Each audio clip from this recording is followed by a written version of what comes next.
సుఖప్రసవం జరగాలి అని అంటే శారీరకంగా ఫిట్నెస్ చాలా బాగుండాలి.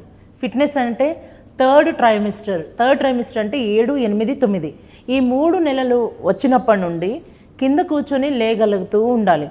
సో దీంట్లో కొంతమంది కింద కూర్చొని లేవకూడదు, కొంతమంది ఆసనాలు కూడా చేయకూడదు. అది ఎవరంటే లో లయింగ్ ప్లాసెంటా అని అంటాము. మాయ కిందికి ఉన్నప్పుడు ఖచ్చితంగా ఈ ఆసనాలు కానీ ఇవన్నీ ఏవి చేయకూడదు. అట్లాంటప్పుడు ఓన్లీ అప్పర్ బాడీ యోగా మాత్రమే చేసుకుంటూ రావచ్చు. అండ్ నార్మల్ డెలివరీస్ అవ్వాలి అని అంటే, సుఖప్రసవం చక్కగా జరగాలనంటే మానసిక స్థితి కూడా చాలా ఉల్లాసంగా ఉత్సాహంగా ఉండేటట్టు చూసుకోవాలి. మంచి మంచి డ్రాయింగ్స్ వేస్తూ ఉండాలి. వాకింగ్కి వెళ్ళాలి. వాకింగ్ చేస్తున్నప్పుడంతా కూడా మంచి సాంగ్స్ వినడము, లేకపోతే భర్త దగ్గరుండి వాకింగ్ తీసుకెళ్ళినప్పుడు కొన్ని మాటలు చెప్పడము, తన మనసుకి ఎలా అయితే హాయిగా ఉంటుందో, రిలాక్స్డ్గా ఉంటుందో అవన్నీ తనతో మాట్లాడడము, అదంతా కూడా చాలా అవసరం.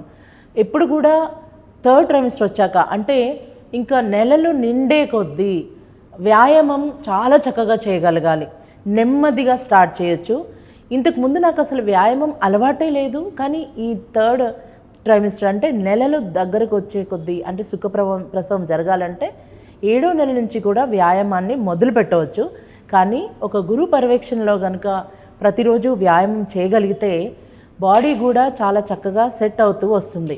అలా కాకుండా ఎవరి గైడెన్స్ లేకుండా చేస్తే కొన్ని ఇబ్బందులు రావడానికి అవకాశాలు ఉంటాయి.